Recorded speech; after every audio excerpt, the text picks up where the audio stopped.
Super prime ಎಟ್ 9ಗೆ ಸ್ವಾಗತ. ನಾನು ಹರಿಪ್ರಸಾದ್. ಇವತ್ತಿನ ಇಡೀ ದಿವಸದ ಪ್ರಮುಖ ಸುದ್ದಿಗಳನ್ನು ಸೂಪರ್ ಪ್ರೈಮ್ನಲ್ಲಿ ನಿಮಗೆ ಹೇಳ್ತಾ ಹೋಗ್ತೀನಿ. ಯಾವೆಲ್ಲ ಸುದ್ದಿಗಳಿದ್ದಾವೆ ಅನ್ನೋದನ್ನು ನಿಮಗೆ ಮೊದಲಿಗೆ ಹೇಳ್ತೀನಿ. ಮಳೆ ಬರ್ತಾ ಇಲ್ಲ, ಬೆಳೆ ಬೆಳೆಯೋಕೆ ಆಗ್ತಾ ಇಲ್ಲ, ಯಾಕಂದರೆ KRSನಲ್ಲಿ ನೀರಿಲ್ಲ. ಕುಡಿಯೋ ನೀರಿಗೂ ಬರ ಬಂದಿರುವಾಗ ತಮಿಳುನಾಡಿಗೆ ನೀರು ಬಿಡಲೇಬೇಕಂತೆ. ಇದರಿಂದ ಸಿಟ್ಟಿಗೆದ್ದಿರುವಂತಹ ರೈತರು, ಕನ್ನಡ ಪರ ಸಂಘಟನೆಯವರು ಬೀದಿಗಿಳಿದು ಹೋರಾಟವನ್ನು ಮಾಡ್ತಾ ಇದ್ದಾರೆ. ರಾಜ್ಯದಲ್ಲಿ 24 ಜಿಲ್ಲೆಗಳ 175ಕ್ಕೂ ಹೆಚ್ಚು ತಾಲೂಕುಗಳಿಗೆ ಬರ ಬಂದಿದೆ. ಸರ್ಕಾರ ಬರ ಪರಿಹಾರ ಘೋಷಣೆ ಮಾಡಬೇಕು ಅಂತ ಕೂಗು ಜೋರಾಗ್ತಾ ಇದೆ. ಸಿಎಂ ಪ್ರಧಾನಮಂತ್ರಿಯವರಿಗೆ ಪತ್ರ ಬರೆದ ಮೇಲೆ ಈಗ ಬಿಜೆಪಿಯವರು ರಾಜ್ಯದಲ್ಲಿ ಬರ ಪ್ರವಾಸವನ್ನು ಮಾಡ್ತಾ ಇದ್ದಾರೆ. ಲೋಕಸಭೆಯಲ್ಲಿ ರಾಹುಲ್ ಗಾಂಧಿ ಕೇಂದ್ರ ಸರ್ಕಾರದ ವಿರುದ್ಧ ಲಾಠಿ ಚಾರ್ಜ್ ವಿಚಾರವನ್ನು ಪ್ರಸ್ತಾಪಿಸಿ ವಾಗ್ದಾಳಿಯನ್ನು ನಡೆಸಿದ್ರು. ಮೂರ್ಖರು, ಅಂಧಭಕ್ತರು ಅನ್ನೋ ಪದ ಪ್ರಯೋಗಿಸಿದ್ರು. RSS ಜೊತೆಗೆ ಅಮಿತ್ ಶಾ ಅವರ ವಿರುದ್ಧವೂ ಕೂಡ ಆಡಿದಂತಹ ಮಾತಿಗೆ ಬಿಜೆಪಿ ಕೆರಳಿ ಕೆಂಡವಾಗಿತ್ತು. ಗಲಾಟೆ ಗದ್ದಲದ ಮಧ್ಯೆ ಲೋಕಸಭೆಯಲ್ಲಿ ಪರೀಕ್ಷೆ ಅಕ್ರಮಗಳನ್ನು ತಡೆಯುವಂತಹ ಬಿಲ್ ಅಂಗೀಕಾರ ಆಗಿದೆ.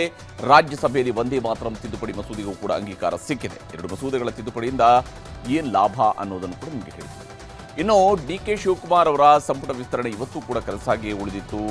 ರಾಹುಲ್ ಗಾಂಧಿ ಅವರು ಸಿಕ್ಕಿಲ್ಲ ಅಂತ ನಾಳೆಗೆ ಮೀಟಿಂಗ್ ಮುಂದೂಡಿಕೆ ಆಗಿದೆ. ಈ ಮಧ್ಯೆ ಸಭಾಪತಿ ಸ್ಥಾನಕ್ಕೆ ಹೊರಟ್ಟಿ ರಾಜೀನಾಮೆ ಕೊಡೋದು ಫೈನಲ್ ಆಗಿದೆ. ಎಲ್ಲ ಸುದ್ದಿಗಳನ್ನು ವಿವರವಾಗಿ ನೋಡ್ತಾ ಹೋಗೋಣ. ತಮಿಳುನಾಡಿಗೆ ಕಾವೇರಿ ನೀರು ಬಿಡಲೇಬೇಕು ಅಂತ CWRC ಆದೇಶಕ್ಕೆ ರಾಜ್ಯದಲ್ಲಿ ತೀವ್ರ ಸ್ವರೂಪದ ವಿರೋಧ ವ್ಯಕ್ತವಾಗ್ತಾ ಇದೆ. ಕಾವೇರಿ ನೀರನ್ನೇ ನಂಬಿಕೊಂಡಿರುವಂತಹ ಹಳೆ ಮೈಸೂರು ಭಾಗದ ಜಿಲ್ಲೆಗಳಲ್ಲಿ ಪ್ರತಿಭಟನೆ ದೊಡ್ಡದಾಗ್ತಾ ಇದೆ. ಹೋರಾಟಗಳು ಜಾಸ್ತಿ ಆಗ್ತಾ ಇದೆ. ವಿಶೇಷವಾಗಿ ಚಾಮರಾಜನಗರದಲ್ಲಿ ರೈತ ಸಂಘದವರು ರಾಷ್ಟ್ರೀಯ ಹೆದ್ದಾರಿ 209ರಲ್ಲಿ ರಸ್ತೆ ತಡೆಯನ್ನು ನಡೆಸಿ ಆಕ್ರೋಶವನ್ನು ವ್ಯಕ್ತಪಡಿಸಿದರು. ಕಾವೇರಿ ಜಲಾನಯನ ಪ್ರದೇಶದಲ್ಲಿ ಬರ ತಾಂಡವವಾಡ್ತಾ ಇದೆ. ಇಂಥ ಸಂದರ್ಭದಲ್ಲಿ CWRC ನೀರು ಬಿಡಿ ಅಂತ ಹೇಳ್ತಾ ಇರುವಂಥದ್ದೇ ಅವೈಜ್ಞಾನಿಕ. ರಾಜ್ಯ ಸರ್ಕಾರ ತಕ್ಷಣ ಮನವಿಯನ್ನು ಸಲ್ಲಿಸಬೇಕು, ಮೇಲ್ಮನವಿಗೆ ಹೋಗಬೇಕು, ಯಾವುದೇ ಕಾರಣಕ್ಕೂ ನೀರು ಬಿಡುಗಡೆ ಮಾಡಬಾರ್ದು ಅಂತ ಆಗ್ರಹಿಸಿದ್ದಾರೆ. ಇನ್ನು ತಮಿಳುನಾಡಿಗೆ ಕಾವೇರಿ ನೀರು ಬಿಡಿ ಅಂದಿದ್ದ CWRC ವಿರುದ್ಧ ಇದೇ ಚಾಮರಾಜನಗರದಲ್ಲಿ ಕನ್ನಡ ಪರ ಸಂಘಟನೆಯವರು ಕೂಡ ಪ್ರತಿಭಟನೆಯನ್ನು ನಡೆಸಿದ್ರು. ತಮಿಳುನಾಡಿಗೆ ನೀರು ಬಿಡಲೇಬಾರದು ಅಂತ ಚಾಮರಾಜನಗರದ ಭುವನೇಶ್ವರಿ ವೃತ್ತದಲ್ಲಿ ಖಾಲಿ ಬಿಂದಿಗೆ ಪ್ರದರ್ಶಿಸಿ ಆಕ್ರೋಶವನ್ನು ವ್ಯಕ್ತಪಡಿಸಿದ್ದಾರೆ. ಹಾಗೆಯೇ ಮೈಸೂರಿನಲ್ಲಿ CWRC ವಿರುದ್ಧ ಕಾಡಾ ಕಚೇರಿಯಿಂದ ಮಹಾನಗರ ಪಾಲಿಕೆಯವರೆಗೆ ರೈತರು ಪ್ರತಿಭಟನೆಯನ್ನು ನಡೆಸಿದ್ದಾರೆ. ರಸ್ತೆಯಲ್ಲಿ ಮಲಗಿ ತಮಿಳುನಾಡು ಸರ್ಕಾರದ ವಿರುದ್ಧ ಘೋಷಣೆ ಕೂಗಿ ರೈತರು ಆಕ್ರೋಶ ವ್ಯಕ್ತಪಡಿಸಿದರು. ಕೊನೆಗೆ ರೈತರನ್ನ ಪೊಲೀಸರು ಬಲವಂತವಾಗಿ ಅಲ್ಲಿಂದ ತೆರವುಗೊಳಿಸಬೇಕಾಯಿತು. ಮಂಡ್ಯದಲ್ಲೂ ಕೂಡ ಕಾವೇರಿಯ ಕಿಚ್ಚು ಜೋರಾಗಿತ್ತು. ತಮಿಳುನಾಡಿಗೆ ಕಾವೇರಿ ನೀರನ್ನ ಬಿಡಲೇಬಾರದು ಅಂತ ಕನ್ನಡ ರಕ್ಷಣಾ ವೇದಿಕೆಯಿಂದ ಹೋರಾಟ ದೊಡ್ಡ ಮಟ್ಟದಲ್ಲಿ ನಡೆಯಿತು. ತಲೆಯ ಮೇಲೆ ಕಲ್ಲು ಹೊತ್ಕೊಂಡು ಖಾಲಿ ಕೊಡ ಹಿಡ್ಕೊಂಡು ಆಕ್ರೋಶ ಹೊರಹಾಕಿದ್ರು. ಒಣಗಿದ ಕಬ್ಬು ಹಿಡಿದು ಒಣಗೋಯ್ತು ಕಬ್ಬೆಲ್ಲ ಒಣಗೋಯ್ತು ಅಂತ ಘೋಷಣೆಯನ್ನ ರೈತರು ಕೂಗಿದ್ರು. ಆ ಮೂಲಕ ಆಕ್ರೋಶವನ್ನು ಹೊರಹಾಕಿದ್ದಾರೆ. ಇನ್ನು ತಮಿಳುನಾಡಿಗೆ ಕಾವೇರಿ ನೀರು ಹರಿಸೋದಕ್ಕೆ CWRC ಸೂಚನೆಯನ್ನು ಖಂಡಿಸಿ ಕರ್ನಾಟಕ ರಕ್ಷಣಾ ವೇದಿಕೆ ಬೆಂಗಳೂರಿನಲ್ಲೂ ಕೂಡ ದೊಡ್ಡ ಪ್ರತಿಭಟನೆಯನ್ನು ಮಾಡಿದೆ. ಬೆಂಗಳೂರಿನ ಮಲ್ಲೇಶ್ವರಂನಲ್ಲಿ ಕರವೇ ಶಿವರಾಮೇಗೌಡ ಬಣದ 100 ಕಾರ್ಯಕರ್ತರು ಭಾರಿ ಪ್ರತಿಭಟನೆಯನ್ನು ಮಾಡಿದ್ದಾರೆ. ತಮಿಳುನಾಡಿಗೆ ನೀರು ಹರಿಸಿದರೆ ಕರ್ನಾಟಕ ಬಂದ್ ಮಾಡ್ತೀವಿ ಅನ್ನುವಂತಹ ಎಚ್ಚರಿಕೆಯನ್ನು ಕೂಡ ಕರವೇ ನೀಡಿದೆ. ಹಾಗೆಯೇ ಬೆಂಗಳೂರಿನ ಫ್ರೀಡಂ ಪಾರ್ಕ್ನಲ್ಲಿ ಕರವೇ ನಾರಾಯಣಗೌಡ ಬಣ ತಮಿಳುನಾಡಿಗೆ ನೀರು ಬಿಟ್ಟರೆ ರಾಜ್ಯಾದ್ಯಂತ ಹೋರಾಟ ಮಾಡ್ತೀವಿ ಅಂತ ಆಕ್ರೋಶ ಹೊರಹಾಕಿದ್ರು. 4 TMC ನೀರು ಕೊಟ್ಟರೆ ಕನ್ನಡಿಗರಿಗೆ ಏನೂ ಉಳಿಯೋದಿಲ್ಲ. ಸರ್ಕಾರ ನೀರು ಹರಿಸೋದನ್ನು ಬಿಟ್ಟು ಮೇಲ್ಮನವಿಯನ್ನು ಸಲ್ಲಿಸಿ ರಾಜ್ಯದ ರೈತರ ಹಿತವನ್ನು ಕಾಪಾಡಲೇಬೇಕು ಅಂತ ಧ್ವನಿ ಎತ್ತಿದ್ದಾರೆ. ಹಾಗೆಯೇ ಚನ್ನಪಟ್ಟಣದಲ್ಲಿ ಕಸ್ತೂರಿ ಕರ್ನಾಟಕ ಜನಪರ ವೇದಿಕೆಯ ಕಾರ್ಯಕರ್ತರು ತಮಿಳುನಾಡು ಮುಖ್ಯಮಂತ್ರಿ ವಿಜಯ್ ಸಿನಿಮಾ ಪ್ರದರ್ಶನ ಮಾಡದಂತೆ ಗಲಾಟೆ ಮಾಡಿದರು. ಶಿವಾನಂದ ಚಿತ್ರಮಂದಿರಕ್ಕೆ ನುಗ್ಗಿ ಜನನಾಯಕನ್ ಸಿನಿಮಾದ ಪ್ರದರ್ಶನಕ್ಕೆ ಅಡ್ಡಿಪಡಿಸಿ ಥಿಯೇಟರ್ ಮಾಲೀಕರಿಗೂ ಕೂಡ ಎಚ್ಚರಿಕೆಯನ್ನು ಕೊಟ್ಟಿದ್ದಾರೆ. ಬರಗಾಲ ಇದ್ದಂಥ ಈ ಕಾಲದಲ್ಲಿ ನೀರು ಎಲ್ಲಿಂದ ಕೊಡ್ಲಿಕ್ಕೆ ಸಾಧ್ಯ? ಮಳೆ ಇಲ್ಲದ ಕಾರಣ, ಕಾವೇರಿಯ ಪ್ರದೇಶದಲ್ಲಿ ಯಾವ ಡ್ಯಾಮ್ಗಳಲ್ಲೂ ನೀರಿಲ್ಲದ ಕಾರಣ ನಾವು ತಮಿಳುನಾಡಿಗೆ ನೀರು ಕೊಡಲಿಕ್ಕೆ ಸಾಧ್ಯ ಇಲ್ಲ. ಕಾವೇರಿಯ ನೀರು ನಿಯಂತ್ರಣ ಸಮಿತಿಯ ಆದೇಶವನ್ನು ಪಾಲಿಸಲಿಕ್ಕೆ ಸಾಧ್ಯ ಇಲ್ಲ ಅನ್ನೋದನ್ನ ನಾವು ಮನವರಿಕೆ ಮಾಡಿಕೊಡ್ತಾ ಇದ್ದೀವಿ. ರಾಜ್ಯ ಸರ್ಕಾರ ಬದ್ಧತೆಯನ್ನು ತೋರಿಸಬೇಕೀಗ. ನಮ್ಮೆಲ್ಲ ಪಕ್ಷಗಳು ಕೆಸರಾಟ ಆಡೋದ್ ಬಿಟ್ಟು ಒಂದು ದನಿಯಿಂದ ಕೂಡಬೇಕು. ಎಲ್ಲಾ ಪಕ್ಷಗಳು, ಸಂಘಟನೆಗಳು ಒಂದಾಗಿ ಒಂದು ದನಿಯಿಂದ ಮಾಡಿ ರಾಜ್ಯದ ರೈತರ ಹಿತಾಸಕ್ತಿಯನ್ನು ಕಾಪಾಡಕ್ಕೆ ನಾವು ಕಟಿಬದ್ಧವಾದ ನಿರ್ಧಾರವನ್ನು ಮಾಡಬೇಕು. ಈ ಸಂಬಂಧ ಒತ್ತಾಯನೂ ಕೂಡ ನಾವು ಏರಬೇಕು. ತಮಿಳುನಾಡಿಗೆ ಕಾವೇರಿ ನೀರು ಬಿಡಬಾರದು ಅಂತ ಕನ್ನಡ ಸಂಘಟನೆಗಳು, ರೈತ ಸಂಘಟನೆಗಳು ಹೋರಾಟ ಮಾಡ್ತಾ ಇದ್ದಾವೆ. ಆದರೆ KRS ಜಲಾಶಯದಿಂದ ತಮಿಳುನಾಡಿಗೆ ರಾತ್ರೋರಾತ್ರಿ ನೀರು ಹರಿಸಲಾಗ್ತಾ ಇದೆ ಅನ್ನುವಂತಹ ಆರೋಪವೂ ಕೂಡ ಬಂದಿದೆ. ಕಳೆದ 3 ದಿನಗಳಿಂದ ಕೂಡ ತಮಿಳುನಾಡಿಗೆ ನೀರು ಹರಿದು ಹೋಗ್ತಾ ಇದೆ ಅಂತ ಆರೋಪಿಸಲಾಗ್ತಾ ಇದೆ. ಹತ್ರ 1 ತಿಂಗಳಿಂದ ಶಿವನಸಮುದ್ರ ಜಲಪಾತ ತನ್ನ ವೈಭವವನ್ನು ಕಳ್ಕೊಂಡಿತ್ತು. 3-4 ದಿನದ ಹಿಂದೆಯೂ ಕೂಡ ಗಗನಚುಕ್ಕಿ ಭರಚುಕ್ಕಿ ಜಲಪಾತದಲ್ಲಿ ನೀರೇ ಇರಲಿಲ್ಲ. ಇವತ್ತು ಇದೇ ಗಗನಚುಕ್ಕಿ ಭರಚುಕ್ಕಿ ಫಾಲ್ಸ್ಗಳಿಂದ ನೀರು ಹರಿದು ಹೋಗ್ತಾ ಇದೆ. ಶಿವನಸಮುದ್ರ ಜಲಪಾತದ ವಿದ್ಯುತ್ ಕೇಂದ್ರಗಳು ಮತ್ತೆ ಕೆಲಸವನ್ನ ಆರಂಭಿಸ್ತಾ ಇದ್ದಾವೆ. ಹೀಗೆ KRSನಿಂದ ತಮಿಳುನಾಡಿಗೆ ನೀರು ಬಿಟ್ಟಿದ್ದಾರೆ ಅನ್ನುವಂತಹ ಆರೋಪ ಇದೇ ಕಾರಣಕ್ಕಾಗಿ ದೊಡ್ಡ ಮಟ್ಟದಲ್ಲಿ ಕೇಳಿಬಂದಿದೆ. ಇನ್ನೊಂದು ಕಡೆ KRS ಜಲಾಶಯವು ಕೂಡ ಅರ್ಧಕ್ಕರ್ಧ ಬತ್ತಿ ಹೋಗಿದೆ. ಡ್ಯಾಮ್ನ ಹಿಂಭಾಗದಲ್ಲಿ ನೀರೇ ಇಲ್ಲ. ಕಲ್ಲು ಬಂಡೆಗಳು ಕೂಡ ಕಾಣಿಸ್ತಾ ಇದ್ದಾವೆ. ಜಲಾಶಯದ ಭೂಮಿ ಅರ್ಧಕ್ಕರ್ಧ ಒಣಗಿ ಬರದ ಭೂಮಿ ಥರ ಕಾಣ್ತಾ ಇದೆ. ಕಣ್ಣಿಗೆ ಕಾಣೋ ಥರ KRS ಭಾಗದಲ್ಲಿ ನೀರಿನ ಕೊರತೆ ಇದ್ರೂ ತಮಿಳುನಾಡಿಗೆ ನೀರು ಹರಿಸ್ತಾ ಇರೋದಕ್ಕೆ ಹೋರಾಟಗಳು ನಡೀತಾ ಇದ್ದಾವೆ. ಆದರೆ ತಮಿಳುನಾಡಿಗೆ ನೀರು ಬಿಟ್ಟಿಲ್ಲ ಅಂತ ಮಂತ್ರಿಗಳು ವಾದ ಮಾಡ್ತಾ ಇದ್ರೆ ರಾತ್ರೋರಾತ್ರಿ ನೀರು ಬಿಡ್ತಾ ಇದ್ದಾರೆ ಅಂತ ಬಿಜೆಪಿಯವರು ಆರೋಪ ಮಾಡ್ತಾ ಇದ್ದಾರೆ. ಅಷ್ಟೇ ಅಲ್ಲ, ಸರ್ವಪಕ್ಷ ಸಭೆ ಕರೆದು ಚರ್ಚೆ ಮಾಡ್ತೀವಿ, ಮೇಲ್ಮನವಿಯನ್ನು ಕೂಡ ಸಲ್ಲಿಸ್ತೀವಿ ಅಂತ ಸಚಿವರು ಹೇಳ್ತಾ ಇದ್ರೆ ಮೊದಲು ನೀರು ಹರಿಸುವುದನ್ನು ನಿಲ್ಲಿಸಿ ನಾವು ನಿಮ್ಮ ಜೊತೆಗೆ ಒಗ್ಗಟ್ಟಾಗಿ ನಿಲ್ತೀವಿ ಅಂತ ಪ್ರತಿಪಕ್ಷದವರು ನೇರವಾಗಿ ಹೇಳ್ತಾ ಇದ್ದಾರೆ. ಮುಖ್ಯಮಂತ್ರಿಗಳು ಒಂದು ಸರ್ವಪಕ್ಷದ ಸಭೆಯನ್ನು ಕರೀಬೇಕು ಅಂತ ಪ್ರಸ್ತಾಪ ಮಾಡಿದ್ದಾರೆ. ಜೊತೆಗೆ 3ನೇ ತಾರೀಕು ತಮಿಳುನಾಡಿನ ಮುಖ್ಯಮಂತ್ರಿಗಳು ಬೆಂಗಳೂರಿಗೆ ಬರುವ ಸಾಧ್ಯತೆ ಕೂಡ ಇದೆ. ಒಂದು ವೇಳೆ ಅವ್ರು ಬಂದಾಗ ಅದನ್ನ ನಾವು ಅವರ ಜೊತೆಯಲ್ಲೂ ಕೂಡ ಪ್ರಸ್ತಾಪ ಮಾಡಬಹುದು. ಇವತ್ತಿನ ಈ ತೀರ್ಪು ಅವೈಜ್ಞಾನಿಕವಾದಂಥದ್ದು ಮತ್ತು ನಮ್ಮ ನಾಡಿನ ಜನತೆಗೆ ಒಂದು ಮಾರಕವಾದಂಥ ಒಂದು ತೀರ್ಮಾನಗಳಾಗಿದೆ. ಇದರ ವಿರುದ್ಧ ಇವತ್ತು ನಾವು ಒಗ್ಗಟ್ಟಿನಿಂದ ಹೋರಾಟ ಮಾಡಬೇಕಾಗ್ತದೆ. ಇವತ್ತು ಅವರು ಆದೇಶ ಕೊಟ್ಟಿರೋದನ್ನು ನಾವು ಪಾಲಿಸೋದಕ್ಕೆ ನಮಗೆ ಕಷ್ಟ ಆಗುತ್ತೆ. ಅದಕ್ಕೆ ಅಪೀಲ್ ಹೋಗಬೇಕು ಅಂತ ನಮ್ಮ ತೀರ್ಮಾನ ಆಗಿದೆ. ಮುಖ್ಯಮಂತ್ರಿ ಆದವರು ಯಾವ್ದು ಮುಖ್ಯ? ನಮ್ಮ ಜಲಾಶಯಗಳು ಮುಖ್ಯನೋ, ಕಾಕ್ರೋಚ್ ಪಾರ್ಟಿ ಪ್ರೊಟೆಸ್ಟ್ ಮುಖ್ಯನೋ?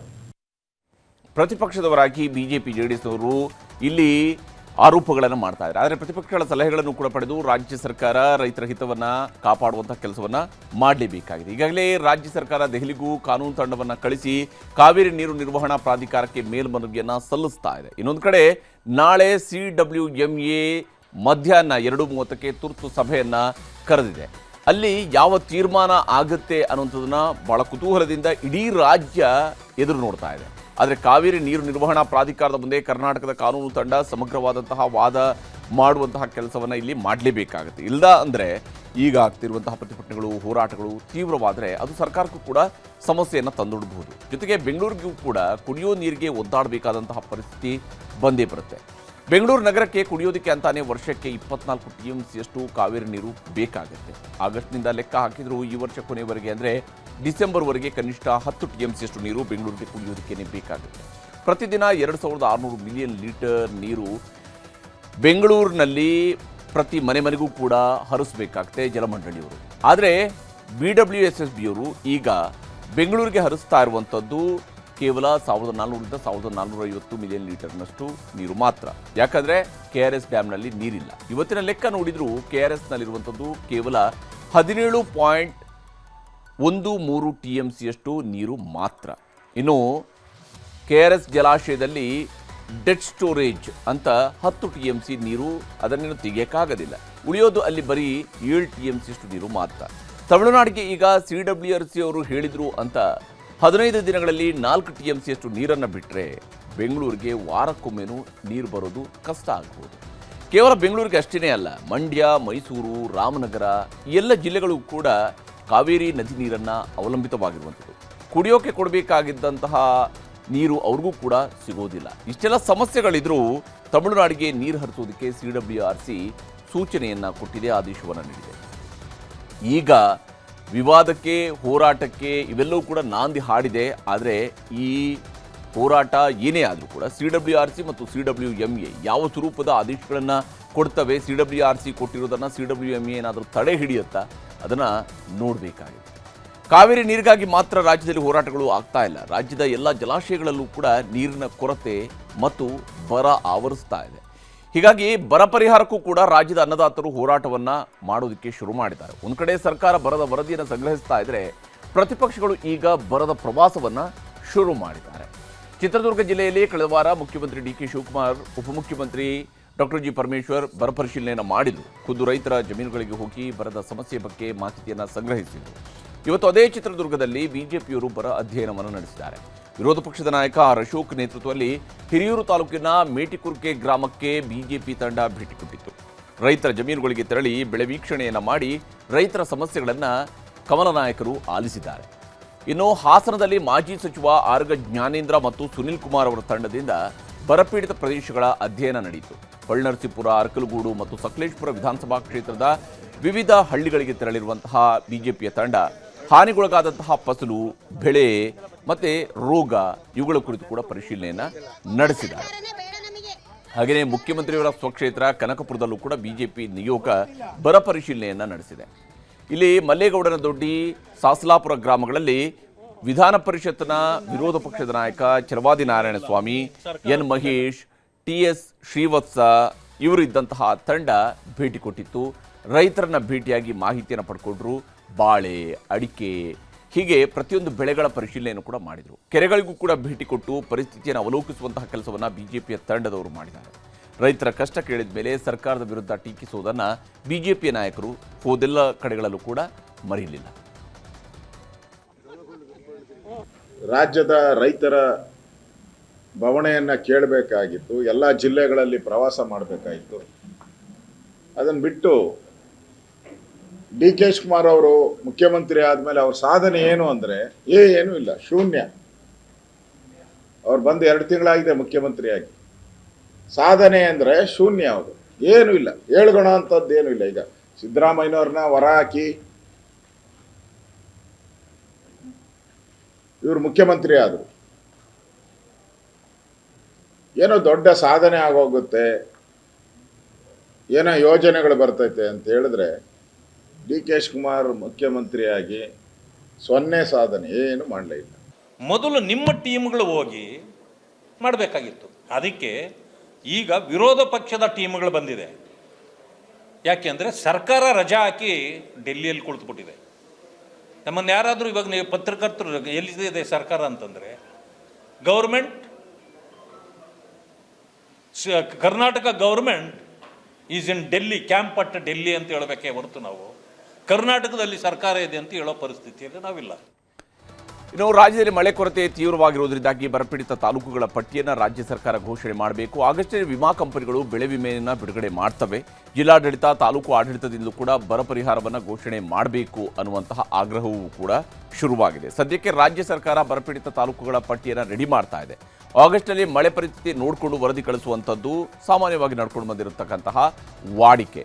ಹೀಗಾಗಿ ಆಗಸ್ಟ್ ಅಂತ್ಯಕ್ಕೆ ಕೇಂದ್ರ ಸರ್ಕಾರಕ್ಕೆ ಬರದ ಬಗ್ಗೆ ವರದಿಯನ್ನು ಕಳಿಸೋದಕ್ಕೆ ತೀರ್ಮಾನವನ್ನು ಮಾಡಲಾಗಿದೆ. ಸೆಪ್ಟೆಂಬರ್ಗೆ ಕೇಂದ್ರದ ವೀಕ್ಷಕರು ರಾಜ್ಯಕ್ಕೆ ಬರುವಂಥದ್ದು ಫೈನಲ್ ಆಗ್ತಾ ಇದೆ. ಈ ವಿಷಯವನ್ನು ಕಂದಾಯ ಸಚಿವರಾಗಿರುವಂತಹ ಉಪಮುಖ್ಯಮಂತ್ರಿ ಡಾಕ್ಟರ್ ಜಿ ಪರಮೇಶ್ವರ್ ಅವರು ಸ್ಪಷ್ಟಪಡಿಸಿದ್ದಾರೆ. ಆಗಸ್ಟ್ ತಿಂಗಳಲ್ಲಿ ಮಳೆ ಬರುತ್ತೆ ಅಂತ ಒಂದು ವೆದರ್ ಮ್ಯಾನ್ ಹೇಳ್ತಾರೆ, ಫೋರ್ಕಾಸ್ಟ್ ಹೇಳುತ್ತೆ. ಆಗಸ್ಟಲ್ಲಿ ನಾವು ಮಳೆಯನ್ನು ನೋಡಿಕೊಂಡು ಆಗಸ್ಟ್ ಎಂಡ್ವರೆಗೆ ನಾವು ಸ್ಟಡಿ ಮಾಡಿ ಆಗಸ್ಟ್ ಎಂಡ್ನಲ್ಲಿ ನಾವು ಮೆಮೊರಾಂಡಮ್ ಅನ್ನು ಕೊಡ್ಬೋದು. ಸಾಮಾನ್ಯವಾಗಿ ಹಾಗೆ ಆಗೋದು. ಆಗಸ್ಟ್ ಎಂಡಿಗೆ ಕೊಡ್ತಾರೆ, ಸೆಪ್ಟೆಂಬರ್ಗೆ ಅವ್ರ ಟೀಮ್ ಬರುತ್ತೆ, ಕೇಂದ್ರದ ಟೀಮ್ ಬರುತ್ತೆ. ಆನಂತರ ಅವರು ಅಸೆಸ್ ಮಾಡಿ ರಾಜ್ಯಕ್ಕೆ ಏನು ಹಣ ಕೊಡಬೇಕು ಅಂತ ನಾವು ಕೇಳಿರ್ತೀವಿ, ಅದರಲ್ಲಿ ಎಷ್ಟು ಕೊಡ್ಬೋದು ಅಂತ ಹೇಳಿ ಕೊಡ್ತಾರೆ. ಈಗ ನಾವು ಬರೆದಿರೋದು ಒಂದು ಪ್ರಿಲಿಮಿನರಿ ಆಗಿ ಈ ಸಿಚುವೇಶನ್ ಹಿಂಗಿದೆ, we are forcing A severe drought in our state ಅಂತ ಒಂದು ಇಂಡಿಕೇಶನ್ ಕೊಟ್ಟಿದೆ. ಒಂದು ಕಡೆ ಪ್ರತಿಪಕ್ಷಗಳಿಂದ ರಾಜ್ಯದಲ್ಲಿ ಬರ ಅಧ್ಯಯನ ನಡೀತಾ ಇದೆ. ಇನ್ನೊಂದು ಕಡೆ ಸರ್ಕಾರ ಎಲ್ಲ ಜಿಲ್ಲಾಧಿಕಾರಿಗಳಿಂದ ಕೂಡ ಈಗಾಗಲೇ ಬರದ ಬಗ್ಗೆ ಪ್ರಾಥಮಿಕ ವರದಿಯನ್ನು ಪಡ್ಕೊಂಡಿದೆ. ಅಷ್ಟೇ ಅಲ್ಲದೆ ಪ್ರಧಾನಮಂತ್ರಿ ನರೇಂದ್ರ ಮೋದಿ ಅವರಿಗೆ ಮುಖ್ಯಮಂತ್ರಿ ಡಿ ಕೆ ಶಿವಕುಮಾರ್ ಅವರು 15 ದಿನಗಳ ಹಿಂದೆಯೇ ಪತ್ರ ಬರೆದು ಕೇಂದ್ರ ಸರ್ಕಾರ ತನ್ನ ತಂಡವನ್ನು ಕಳಿಸಿಕೊಡಬೇಕು ಅನ್ನುವಂತಹ ಮನವಿಯನ್ನು ಕೂಡ ಮಾಡಿಕೊಂಡಿದ್ದಾರೆ. ರಾಜ್ಯದ 84.79 ಲಕ್ಷ ಹೆಕ್ಟೇರ್ ಮಳೆ ಆಶ್ರಿತ ಕೃಷಿ ಭೂಮಿ ಇದೆ ರಾಜ್ಯದಲ್ಲಿ. ಇದರಲ್ಲಿ ಬರದಿಂದಾಗಿ 28.36 ಲಕ್ಷ ಹೆಕ್ಟೇರ್ ಅಂದರೆ 34% ಮಾತ್ರ ಈ ಬಾರಿ ಬಿತ್ತನೆ ಆಗಿದೆ. ರಾಜಸ್ಥಾನದ ನಂತರ ದೇಶದಲ್ಲಿ ಕರ್ನಾಟಕ ಈ ಒಂದು ಪರಿಸ್ಥಿತಿ ಅಂದರೆ ಮಳೆ ಆಧಾರಿತವಾಗಿರ್ತಕ್ಕಂತಹ ಬೆಳೆ ಬೆಳೆಯುವಂತಹ ಪ್ರದೇಶದ ವಿಚಾರಕ್ಕೆ ಬಂದಾಗ ಕರ್ನಾಟಕ ಇಡೀ ದೇಶದಲ್ಲಿ ರಾಜಸ್ಥಾನವನ್ನು ಬಿಟ್ಟರೆ ಕರ್ನಾಟಕ 2ನೇ ಸ್ಥಾನದಲ್ಲಿರುವಂಥದ್ದು. 24 ಜಿಲ್ಲೆಗಳ 141 ತಾಲೂಕುಗಳಲ್ಲಿ ತೀವ್ರ ಮಳೆಯ ಕೊರತೆ ಈ ಬಾರಿ ಎದುರಾಗಿದೆ. ಅದರಲ್ಲೂ ವಿಶೇಷವಾಗಿ ನೋಡಿ, ಮಲೆನಾಡು ಅಂತ ಕರಿತೀವಿ, ಮಲೆನಾಡಿನಲ್ಲಿ ಯಾವತ್ತೂ ಕೂಡ ಮಳೆಯ ಕೊರತೆ ಆಗುವಂಥದ್ದು ಬಹಳ ಕಡಿಮೆ ಇರುತ್ತೆ. ಆದರೆ ಈ ಬಾರಿ ಮಲೆನಾಡಿನಲ್ಲಿನೇ 34%. ಕರಾವಳಿಯಲ್ಲಿ ನಮ್ಮ ಕರಾವಳಿಯಲ್ಲಿ ಸದಾ ಕಾಲದಲ್ಲೂ ಕೂಡ ಮಳೆ ಆಗ್ತಾ ಇರುವಂತಹ ಕರಾವಳಿಯಲ್ಲಿ ಈ ಬಾರಿ 30%ನಷ್ಟು ಮಳೆ ಕೊರತೆ ಆಗುತ್ತೆ. ಉತ್ತರ ಒಳನಾಡು ಕರ್ನಾಟಕದಲ್ಲಿ 24%ನಷ್ಟು ಮಳೆ ಕೊರತೆ ಆದರೆ ದಕ್ಷಿಣ ಒಳನಾಡು ಕರ್ನಾಟಕದಲ್ಲಿ 18%ನ ಮುಂಗಾರು ಕೊರತೆ ಆಗಿದೆ. ರಾಜ್ಯದ ತಂಡ ಈಗಾಗಲೇ ಒಂದು ವರದಿಯನ್ನು ತಯಾರು ಮಾಡಿದೆ. ಮೌಲ್ಯಮಾಪನವನ್ನು ನಡೆಸಿ ಜುಲೈ 14ರಂದೇ ಪ್ರಧಾನಮಂತ್ರಿಯವರಿಗೆ ಮುಖ್ಯಮಂತ್ರಿಯವರು ಪತ್ರವನ್ನು ಬರೆದಿದ್ದಾರೆ. ಜುಲೈ 20ನೇ ತಾರೀಕಿಗೆ ಎಲ್ಲ ಜಿಲ್ಲೆಗಳ ಅಧಿಕಾರಿಗಳ ಜೊತೆಗೂ ಕೂಡ ಮುಖ್ಯಮಂತ್ರಿಯವರು ಸಭೆಯನ್ನು ನಡೆಸಿದ್ದಾರೆ. ಪ್ರತಿ ವಿಧಾನಸಭಾ ಕ್ಷೇತ್ರದ ಶಾಸಕರ ಅಧ್ಯಕ್ಷತೆಯಲ್ಲಿ ಸಭೆಯನ್ನು ನಡೆಸಿ ಬರ ನಿರ್ವಹಣೆಗೆ ಡಿಸಿಗಳ ಖಾತೆಯಲ್ಲಿರತಕ್ಕಂತಹ 329 ಕೋಟಿ ರೂಪಾಯಿ ಹಣವನ್ನು ಬಳಸಿಕೊಳ್ಳೋದಕ್ಕೆ ಸೂಚನೆಯನ್ನು ನೀಡಲಾಗಿದೆ.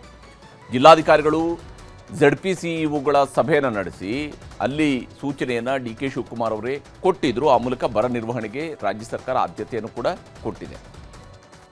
ಇದು ರಾಜ್ಯದ ಪರಿಸ್ಥಿತಿ. ಆದರೆ ಇನ್ನು ಲೋಕಸಭೆ ಅಧಿವೇಶನದಲ್ಲಿ ಕಡೆಗೂ ಪ್ರಶ್ನೆ ಪತ್ರಿಕೆ ಸೋರಿಕೆಯ ವಿಚಾರದಲ್ಲಿ ಅದನ್ನು ತಡೆಗಟ್ಟುವಂತಹ ಉದ್ದೇಶದೊಂದಿಗೆ ಯಾರು ಸೋರಿಕೆ ಮಾಡ್ತಾರೋ ಅಂಥವರಿಗೆ ಕಠಿಣ ಶಿಕ್ಷೆಯನ್ನು ವಿಧಿಸುವಂತಹ ತಿದ್ದುಪಡಿ ಮಸೂದೆಯನ್ನು ಅಂಗೀಕಾರ ಮಾಡಿಕೊಳ್ಳಲಾಗಿದೆ. ಮಸೂದೆ ಅಂಗೀಕಾರಕ್ಕೂ ಮೊದಲು ರಾಹುಲ್ ಗಾಂಧಿಯವರು ಆಡಿದಂತಹ ರೋಷಾಗ್ನಿಯ ಮಾತುಗಳು ಲೋಕಸಭೆಯಲ್ಲಿ ಗದ್ದಲ ಗಲಾಟೆಯನ್ನು ಕೂಡ ಎಬ್ಬಿಸಿದ್ದು ಸುಳ್ಳಲ್ಲ. ಲೋಕಸಭೆ ಅಧಿವೇಶನದಲ್ಲಿ ಪ್ರತಿಪಕ್ಷ ನಾಯಕ ರಾಹುಲ್ ಗಾಂಧಿ ಭಾಷಣವನ್ನು ಇವತ್ತು ಮಧ್ಯಾಹ್ನದ ವೇಳೆಗೆ ಶುರು ಮಾಡಿದರು. ಸಾರ್ವಜನಿಕ ಪರೀಕ್ಷೆ ಅಕ್ರಮ ತಡೆ ತಿದ್ದುಪಡಿ ಮಸೂದೆಯ ಬಗ್ಗೆ ಚರ್ಚೆಗೆ ಸ್ಪೀಕರ್ ಅವರು ಅವಕಾಶ ಕೊಟ್ಟರು.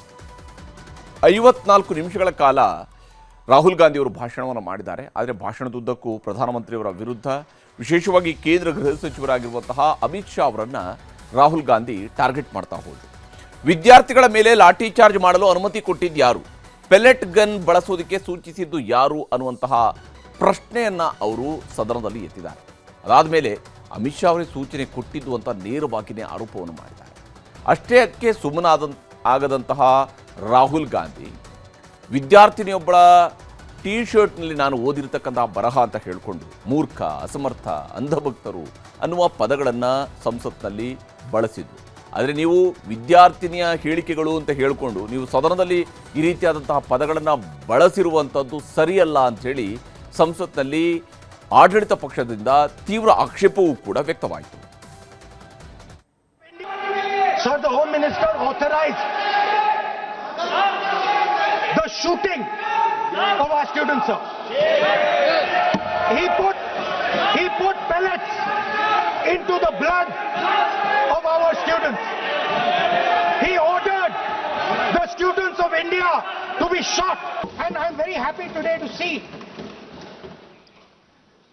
that the so-called Home Minister of this country does not have the courage to come and sit here. He does not have the courage to come and sit here. Sir, please. आज प्रश्न I saw the Home माननीय मंत्री Minister. जी बैठे हैं, जिनका विधेयक है वो बैठे हैं. I saw the Home Minister, sir. Carcade. Sir, I saw the carcade. 30 cars. With the Home Minister sitting inside the car. Like that. Looking. Shaking.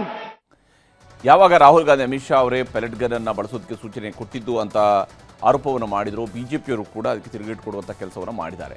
ಆಧಾರರಹಿತ ಆರೋಪವನ್ನು ಮಾಡ್ತಾ ಇದ್ದಾರೆ, ಕ್ಷಮೆ ಕೇಳಬೇಕು ಸದನದಲ್ಲಿ ತಪ್ಪು ಮಾಹಿತಿಯನ್ನು ಕೊಟ್ಟಿರುವುದಕ್ಕೆ ಅನ್ನುವಂತಹ ಆಗ್ರಹವನ್ನು ಆಡಳಿತ ಪಕ್ಷದ ಕಡೆಯಿಂದ ಕೂಡ ಒತ್ತಾಯಿಸಲಾಯಿತು. आप नेता प्रतिपक्ष है सर, गंभीरता से बात बोलना चाहिए. आप बिना तर्क करके यहाँ ऐसा बात करते हैं, ये ठीक नहीं है सर. अभी तुरंत आप किस बेसिस पे ये बयान दिया है? किस बेसिस पे आपने ये बयान दिया, बताइए. किसने आपको बताया और किस तर्क के साथ आप ये बयान दिया है? ये बहुत गलत बात बोला है Rahul.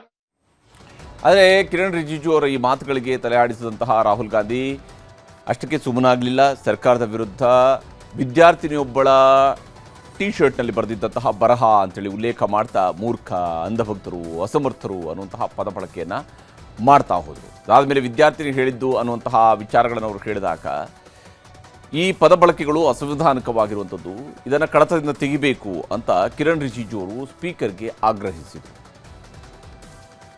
As it is not true, and the idiot is trying to pretend he's God, he has to create this massive image. Then I asked a question, sir. मैं सोचा कि यार ये, sorry sir, मैं सोचा कि ये स्टूडेंट है और फिर ये इडियट भी है। तो मैंने उससे पूछा, एक बात बताओ, ये तीसरी कैटेगरी कहां जाती है? ये तीसरी कैटेगरी कहां जाती है? उसने कहा कौन सी तीसरी कैटेगरी? मैंने कहा अंधभक्त। इसको कहां डाला जाए? She says to me, andhbhakt is a person who is absolutely convinced that another idiot is God. Rahul Gandhi ji unparliamentary word use नहीं करते, तो यहां से भी टोकने का कोई आवश्यकता ही नहीं है। अभी जो शब्द, मैं ये मानता हूं कि राहुल गांधी बहुत तरीके से ऐसा शब्द यूज कर रहे हैं, वो एक स्टूडेंट के नाम से ऐसा शब्द का इस्तेमाल कर रहे हैं। वो इस्तेमाल तो वही कर रहे हैं ना, राहुल गांधी जी ही कर रहे हैं। वो नाम ले रहा है स्टूडेंट का, स्टूडेंट का नाम नहीं बोल रहे हैं, लेकिन स्टूडेंट का नाम से इन्होंने जो शब्द यूज किया है वो अनपार्लियामेंट।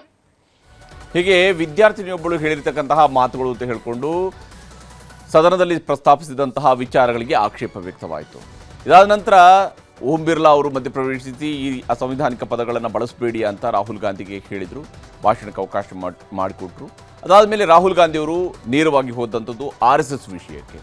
RSS ವಿರುದ್ಧವೂ ಕೂಡ ಆಕ್ರೋಶವನ್ನು ಹೊರಹಾಕಿದರು ಮತ್ತು ದೇಶದ ಶಿಕ್ಷಣ ಸಂಸ್ಥೆಗಳನ್ನು RSS ಈಗ ಕಂಟ್ರೋಲ್ ಮಾಡ್ತಾ ಇದೆ, ಇಲ್ಲಿ ಪ್ರಧಾನ್ ನೆಪ ಅಷ್ಟೇನೆ ಅನ್ನುವಂಥ ಆರೋಪವನ್ನು ಕೂಡ ಸದನದಲ್ಲಿ ಮಾಡಿದ್ದಾರೆ. Privatization means private companies are checking exams, wrong papers are going. It's a brutal, terrible system. It's an extortion system. I said it in my meetings.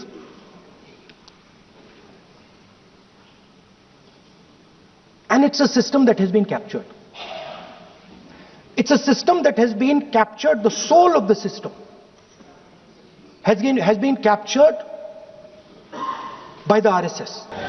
Dharmendra Pradhan is a symbol. Your real enemy is the RSS. Keep it in mind. They are the people who are not letting you be students. They are the people who want you to be andhbhakts. ಹೀಗೆ ಆರೋಪ ಪ್ರತ್ಯಾರೋಪಗಳ ಸುರಿಮಳೆ ಸದನದಲ್ಲಿ ನಡೆದಿದೆ. ಇನ್ನು July 20ರ ಲಾಠಿ charge ಪ್ರಕರಣದ ಮಧ್ಯೆ ಸಂಸತ್ತಿನ ಉಭಯ ಅಧಿವೇಶನಗಳಲ್ಲಿ ಇವತ್ತು 2 ಪ್ರಮುಖ ತಿದ್ದುಪಡಿ ಮಸೂದೆಗಳು ಕೂಡ ಅಂಗೀಕಾರ ಆಗಿದ್ದಾವೆ. ಅದು ಬಹಳ ಮುಖ್ಯವಾಗಿ ಲೋಕಸಭೆಯಲ್ಲಿ ಪಾಸ್ ಆಗಿರುವಂಥದ್ದು ಪರೀಕ್ಷೆಗಳ ಅಕ್ರಮ ತಡೆಗಟ್ಟುವುದಕ್ಕೆ ಇರುವಂತಹ ತಿದ್ದುಪಡಿ ವಿಧೇಯಕ. ಇನ್ನೊಂದು ವಿಧೇಯಕ ಅಂದರೆ ಅದು ವಂದೇ ಮಾತರಂ ತಿದ್ದುಪಡಿ ಮಸೂದೆ. ಲೋಕಸಭೆಯ ಅಧಿವೇಶನದಲ್ಲಿ ಸಾರ್ವಜನಿಕ ಪರೀಕ್ಷೆಗಳ ಅಕ್ರಮ ತಡೆಗಟ್ಟಲು ತಂದಿರುವಂತಹ ತಿದ್ದುಪಡಿ ಮಸೂದೆ 2026ಕ್ಕೆ ಅಂಗೀಕಾರವನ್ನು ನೀಡಲಾಗಿದೆ. ಹೊಸ ಕಾನೂನಿನ ಅನ್ವಯ ಪ್ರಶ್ನೆ ಪತ್ರಿಕೆ ಸೋರಿಕೆ ಜಾಲದಲ್ಲಿ ಭಾಗಿಯಾಗುವವರ ವಿರುದ್ಧ ಅತ್ಯಂತ ಕಠಿಣ ಶಿಕ್ಷೆಗಳನ್ನು ಇದರಲ್ಲಿ ಪ್ರಸ್ತಾಪಿಸಲಾಗಿದೆ. ತಪ್ಪಿತಸ್ಥರೆಂದು ಸಾಬೀತಾದವರಿಗೆ ಗರಿಷ್ಠ 10 ವರ್ಷಗಳವರೆಗೆ ಜೈಲು ಶಿಕ್ಷೆಯನ್ನು ವಿಧಿಸುವ ಜೊತೆಗೆ 10 ಕೋಟಿ ರೂಪಾಯಿಗಳವರೆಗೆ ದಂಡವನ್ನು ವಿಧಿಸುವಂತಹ ಅವಕಾಶವನ್ನು ಕಲ್ಪಿಸಲಾಗಿದೆ. ಇನ್ನು ರಾಜ್ಯಸಭೆಯಲ್ಲಿ ಇವತ್ತು ವಂದೇ ಮಾತರಂಗೆ ಸಂಬಂಧಿಸಿದ ಮಸೂದೆ ಧ್ವನಿಮತದ ಮೂಲಕವಾಗಿ ಅಂಗೀಕಾರ ಪಡೆದುಕೊಂಡಿದೆ.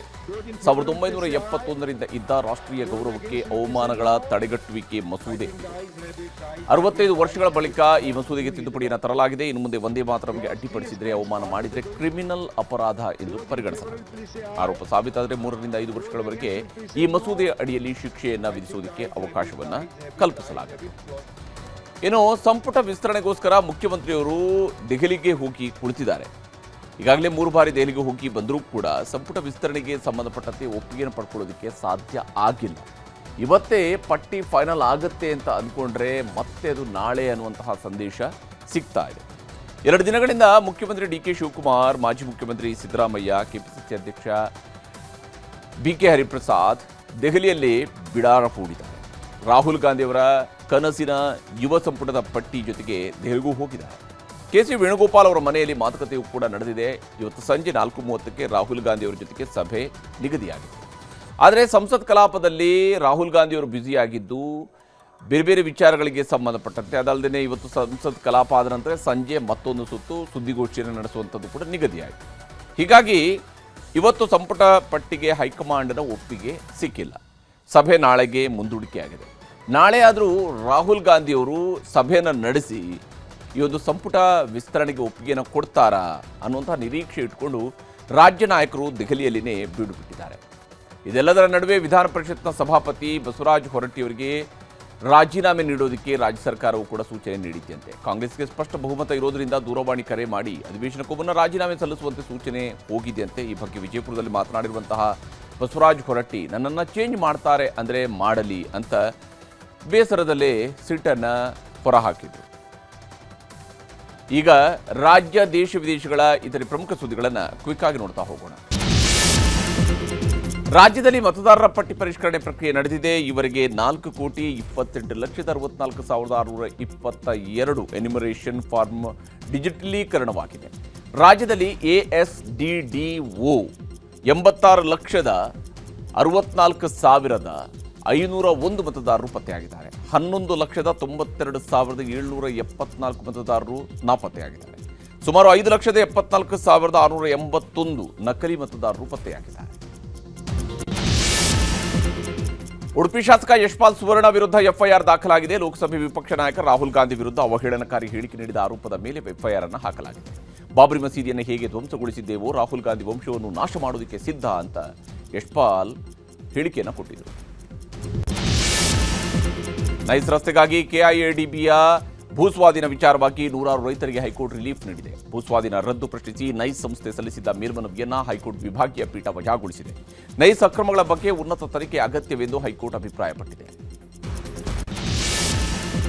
ಕೆಪಿಎಸ್ಸಿ ನೇಮಕಾತಿಯಲ್ಲಿ 400 ಕೋಟಿಗೂ ಹೆಚ್ಚಿನ ಭ್ರಷ್ಟಾಚಾರ ನಡೆದಿದೆ ಅಂತ ಬಿಜೆಪಿ ರಾಜ್ಯಾಧ್ಯಕ್ಷ ಬಿವೈ ವಿಜೇಂದ್ರ ಆರೋಪಿಸಿದ್ದಾರೆ. ಬಹಳಷ್ಟು ನೇಮಕಾತಿಗಳನ್ನು ರದ್ದುಪಡಿಸುವ ಮೂಲಕ ಅರ್ಹ ಅಭ್ಯರ್ಥಿಗಳಿಗೆ ಅನ್ಯಾಯ ಮಾಡಲಾಗಿದೆ. ಪ್ರಕರಣವನ್ನು ಸಿಬಿಐಗೆ ವಹಿಸುವ ಬದಲು ಸರ್ಕಾರ ಆಂತರಿಕ ತನಿಖೆ ನಡೆಸಿ ಹಗರಣವನ್ನು ಮುಚ್ಚಿ ಹಾಕುವುದಕ್ಕೆ ಮುಂದಾಗಿದೆ ಅಂತ ಆರೋಪಿಸಿದ್ದಾರೆ. ಅಕ್ರಮವಾಗಿ ಕಟಮಾಯಿನ್ ದಂಧೆ ಪ್ರಕರಣ ಸಂಬಂಧ ಬೆಂಗಳೂರು, ಹೈದರಾಬಾದ್, ಚೆನ್ನೈನಲ್ಲಿ ಇಡಿ ದಾಳಿ ನಡೆಸಿದೆ. ದಾಳಿಯಲ್ಲಿ ಕೋಟ್ಯಂತರ ರೂಪಾಯಿ ಹಣ, ದಾಖಲೆಗಳು ಪತ್ತೆಯಾಗಿದ್ದು ಇಡಿ ಅಧಿಕಾರಿಗಳು ಜಪ್ತಿ ಮಾಡಿದ್ದಾರೆ. ಬೆಂಗಳೂರಿನಲ್ಲಿ ಜಿ ಕಣ್ಣನ್, ಶಿವರಾಜ್ ಅರಸ್, ಪುಟ್ಟ ವೆಂಕಟೇಶ್ವರಲು ಎಂಬುವರ ವಿರುದ್ಧ ತನಿಖೆ ನಡೆಸಲಾಗಿತ್ತು. ಬೆಂಗಳೂರು ಗ್ರಾಮಾಂತರ ಜಿಲ್ಲೆಯಲ್ಲಿ ಕರ್ತವ್ಯದ ವೇಳೆ ಪಾರ್ಟಿ ಮಾಡಿದ್ದ ಸರ್ಕಾರಿ ಅಧಿಕಾರಿಗಳನ್ನು ಸಸ್ಪೆಂಡ್ ಮಾಡಲಾಗಿದೆ. ನೆಲಮಂಗಲ ತಾಲೂಕಿನ ಸಿದ್ದರಬೆಟ್ಟ ಬಳಿ ಕರ್ತವ್ಯದ ಸಮಯದಲ್ಲಿ 6 ಮಂದಿ ಪಿಡಿಒಗಳು ಸೇರಿ 9 ಮಂದಿ ಅಧಿಕಾರಿಗಳು ಎಣ್ಣೆ ಪಾರ್ಟಿ ಮಾಡಿದರು. ಚಿಲ್ಲರೆ ಇಲ್ಲದ ಕಾರಣಕ್ಕೆ ಕಂಡಕ್ಟರ್ ಸಚಿವರನ್ನೇ ಬಸ್ನಿಂದ ಕೆಳಗಿಳಿಸಿದ್ದ ವ್ಯಕ್ತಿಯನ್ನ ಅಮಾನತು ಮಾಡಲಾಗಿತ್ತು. ಈಗ ಅಮಾನತು ತೆರವಿಗೆ ಸಚಿವ ಬೈರತಿ ಸುರೇಶ್ ಆದೇಶಿಸಿದ್ದಾರೆ. ಇಂದು ಸಚಿವರನ್ನ ಭೇಟಿಯಾದ ಕಂಡಕ್ಟರ್ ರಾಮಕೃಷ್ಣ ಸಚಿವರ ಬಳಿ ಕ್ಷಮೆಯಾಚಿಸಿದರು. ಇಂತಹ ಘಟನೆಗಳು ಮರುಕಳಿಸದಂತೆ ಎಚ್ಚರಿಕೆ ವಹಿಸಬೇಕೆಂದು ಸೂಚಿಸಿ ರಾಮಕೃಷ್ಣ ಅಮಾನತನ್ನು ರದ್ದುಪಡಿಸಲಾಗಿದೆ. ಆಗಸ್ಟ್ 2ರಂದು ನಡೆಯುವ ಸಿವಿಲ್ ಕಾನ್ಸ್ಟೇಬಲ್ ಪರೀಕ್ಷೆಯ ಸಮಯವನ್ನು ಕೆಇಎ ಬದಲಾಯಿಸಿದೆ. 2:30 ಬದಲು 4ರಿಂದ 5:30ರವರೆಗೆ ಪರೀಕ್ಷೆ ನಡೆಯಲಿದೆ. ಬೆಳಗಿನ ಪರೀಕ್ಷೆಗಳ ವೇಳಾಪಟ್ಟಿಯಲ್ಲಿ ಯಾವುದೇ ಬದಲಾವಣೆ ಇಲ್ಲ. ರಾಯಚೂರು, ಕೊಪ್ಪಳ ಅಭ್ಯರ್ಥಿಗಳಿಗೆ ಹೊಸ ಹಾಲ್ ಟಿಕೆಟ್ ಡೌನ್ಲೋಡ್ ಮಾಡಿಕೊಳ್ಳಲು ಕೆಇಎ ಸೂಚಿಸಿದೆ. ನಾಳೆ ದೇವೇಗೌಡರ ಪತ್ನಿ ದಿವಂಗತ ಚೆನ್ನಮ್ಮ ಅವರ 11 ದಿನದ ಕಾರ್ಯ ನಡೆಯಲಿದೆ. ಹಾಸನದ ಮಾವಿನಕೆರೆಯಲ್ಲಿರುವ ಸಮಾಧಿ ಸ್ಥಳದಲ್ಲಿ ಉತ್ತರ ಕ್ರಿಯಾದಿ ಕಾರ್ಯ ನಡೆಯಲಿದ್ದು ಆರಾಧನೆಗೆ ಲಕ್ಷಾಂತರ ಜನ ಸೇರುವಂತಹ ನಿರೀಕ್ಷೆ ಇದೆ. ಎಐಸಿಸಿ ಅಧ್ಯಕ್ಷ ಮಲ್ಲಿಕಾರ್ಜುನ ಖರ್ಗೆ ವಿರುದ್ಧ ಜಾಮೀನು ಸಹಿತ ವಾರೆಂಟ್ ಜಾರಿಯಾಗಿದೆ. ಸೆಪ್ಟೆಂಬರ್ 19ರಂದು ಹಾಜರಾಗಲು ಪಂಜಾಬ್ನ ಸಂಗ್ರೂರ್ ನ್ಯಾಯಾಲಯ ಸೂಚಿಸಿದೆ. ಕರ್ನಾಟಕ ಚುನಾವಣೆಯ ವೇಳೆ ಕಾಂಗ್ರೆಸ್ ತನ್ನ ಪ್ರಣಾಳಿಕೆಯಲ್ಲಿ ಬಜರಂಗ ದಳವನ್ನು ಪಿಎಫ್ಐ ಸೇರಿದಂತೆ ಇತರೆ ಸಂಘಟನೆಗಳೊಂದಿಗೆ ಹೋಲಿಕೆ ಮಾಡಿತ್ತು. ಮಾಜಿ ಪ್ರಧಾನಿ ದಿವಂಗತ ಮನಮೋಹನ್ ಸಿಂಗ್ ವಿರುದ್ಧ ದಾಖಲಾಗಿದ್ದ ಕೇಸ್ ಖುಲಾಸೆಗೊಂಡಿದೆ. ಕಲ್ಲಿದ್ದಲು ಗಣಿ ಹಂಚಿಕೆ ಸಂಬಂಧದ ಕ್ರಿಮಿನಲ್ ಪ್ರಕರಣವನ್ನು ಸುಪ್ರೀಂ ಕೋರ್ಟ್ ಅಂತ್ಯಗೊಳಿಸಿದೆ. ಚಂಡೀಗಢದ ಮೊಹಾಲಿ ಗಡಿಯಲ್ಲಿ ಭಾರೀ ಹೈಡ್ರಾಮಾ ನಡೆದಿದೆ. ಸಂಸದ ಅಮೃತ್ ಪಾಲ್ ಸಿಂಗ್ ಮತ್ತು ಸಿಖ್ಖರನ್ನ ರಿಲೀಸ್ ಮಾಡುವಂತೆ ಒತ್ತಾಯಿಸಿ ಅಕಾಲಿದಳ ವಾರಿಸ್ ಪಂಜಾಬ್ ದೇ ಕಾರ್ಯಕರ್ತರು ಪ್ರತಿಭಟನೆಯನ್ನು ಮಾಡಿದರು. ಬ್ಯಾರಿಕೇಡ್ ಹತ್ತಲು ಯತ್ನಿಸಿದಾಗ ಪೊಲೀಸರು ಜಲಫಿರಂಗಿ ಪ್ರಯೋಗ ಮಾಡಿದ್ದಾರೆ. ತಮಿಳುನಾಡಿನ ಸಿಎಂ ವಿಜಯ್ ಚೆನ್ನೈನಲ್ಲಿ ನಡೆದಿರುವ ಮೆಟ್ರೋ ರೈಲು ಯೋಜನೆಗಳ ಕಾಮಗಾರಿಯನ್ನು ಪರಿಶೀಲಿಸಿದ್ರು. ಈ ವೇಳೆ ಸಿಎಂ ವಿಜಯ್ ಅವರನ್ನ ನೋಡೋದಕ್ಕೆ ಜನಸಾಗರವೇ ಸೇರಿತ್ತು. ಹತ್ತಿರದಿಂದ ವಿಜಯ್ ಅವರನ್ನ ಕಂಡಂತಹ ಜನ ಫುಲ್ ಖುಷಿಯಾದರು. ತಮಿಳುನಾಡಿನ ಸೇಲಂ ಜಿಲ್ಲೆಯಲ್ಲಿ ವಂಚನೆ ಪ್ರಕರಣವೊಂದು ಬೆಳಕಿಗೆ ಬಂದಿದೆ. ಮಹಿಳೆಯರನ್ನ ಸಾಂಕ್ರಾಮಿಕ ರೋಗವೊಂದರ ಬಗ್ಗೆ ತಪ್ಪು ಮಾಹಿತಿ ನೀಡಿ ವಂಚಿಸಲಾಗಿದೆ. ಹೊಸ ರೋಗದಿಂದ ರಕ್ಷಿಸಿಕೊಳ್ಳಲು ಕ್ಷೌರ ಮಾಡಿಸಿಕೊಂಡ ಮಹಿಳೆಯರಿಗೆ 15,000 ಪ್ರೋತ್ಸಾಹಧನ ನೀಡುವುದಾಗಿ ವಂಚಿಸಲಾಗಿದೆ. ಐಸಿಸಿ ಏಕದಿನ ಬ್ಯಾಟಿಂಗ್ ಶ್ರೇಯಾಂಕದಲ್ಲಿ ಟೀಂ ಇಂಡಿಯಾದ ನಾಯಕ ಶುಭ್ಮನ್ ಗಿಲ್ ಅಗ್ರಸ್ಥಾನಕ್ಕೇರಿದ್ದಾರೆ. ಅಫ್ಘಾನಿಸ್ತಾನ ಹಾಗೂ ಇಂಗ್ಲೆಂಡ್ ವಿರುದ್ಧದ ಏಕದಿನ ಸರಣಿಯಲ್ಲಿ ಅತ್ಯುತ್ತಮ ಪ್ರದರ್ಶನ ನೀಡಿದ ಗಿಲ್ ಏಕದಿನ ಬ್ಯಾಟ್ಸ್ಮನ್ಗಳ ಶ್ರೇಯಾಂಕದಲ್ಲಿ ಮೊದಲ ಸ್ಥಾನಕ್ಕೆ ಏರಿದ್ದಾರೆ. ಗ್ಲಾಸ್ಗೋದಲ್ಲಿ ನಡೆದ ಕಾಮನ್ವೆಲ್ತ್ ಗೇಮ್ಸ್ 2026ರಲ್ಲಿ ಭಾರತ ಮತ್ತೊಂದು ಸ್ಮರಣೀಯ ದಿನವನ್ನು ಆನಂದಿಸಿದೆ. ಬಾಕ್ಸಿಂಗ್ನಲ್ಲಿ ಜಾದುಮಣಿ ಸಿಂಗ್, ಪ್ರೀತಿ ಪವಾರ್ ಮತ್ತು ಪ್ರಿಯಾ ಗಂಗಾಸ್ ಸೆಮಿಫೈನಲ್ಗೆ ಪ್ರವೇಶ ಪಡೆದಿದ್ದಾರೆ. ಭಾರತ ಇನ್ನಷ್ಟು ಪದಕಗಳ ಮೇಲೆ ಕಣ್ಣಿಟ್ಟಿದೆ. ರಷ್ಯಾ ಉಕ್ರೇನ್ ಯುದ್ಧದಿಂದಾಗಿ ಕಪ್ಪು ಸಮುದ್ರ ರಣರಂಗವಾಗಿದೆ. ಉಕ್ರೇನ್ನಲ್ಲಿ ಭೀಕರ ಕ್ಷಿಪಣಿ ದಾಳಿಗಳ ಆತಂಕದ ನಡುವೆ ಚೋರ್ನೋಮೋಸ್ಕ್ ಬಂದರಿನಲ್ಲಿ 13 ಮಂದಿ ಭಾರತೀಯರು ಸಿಲುಕಿಕೊಂಡಿದ್ದಾರೆ. ಎಲ್ಲ 13 ಭಾರತೀಯರು ಸೇಫ್ ಆಗಿದ್ದಾರೆ ಅಂತ ಡಿಜಿಎಂಎ ಮಾಹಿತಿ ನೀಡಿದೆ. ಪಾಕಿಸ್ತಾನ ಆಕ್ರಮಿತ ಕಾಶ್ಮೀರದ ರಾವಲ್ಕೋಟ್ನಲ್ಲಿ ಹಿಂಸಾಚಾರ ಭುಗಿಲೆದ್ದಿದೆ. ಚುನಾವಣಾ ವಿರೋಧಿ ಪ್ರತಿಭಟನೆಯನ್ನು ಹತ್ತಿಕ್ಕಲು ಪಾಕ್ ಭದ್ರತಾ ಪಡೆ ನಡೆಸಿರುವ ಕಾರ್ಯಾಚರಣೆಯಲ್ಲಿ 19 ಮಂದಿ ಸಾವಿಗೀಡಾಗಿದ್ದಾರೆ.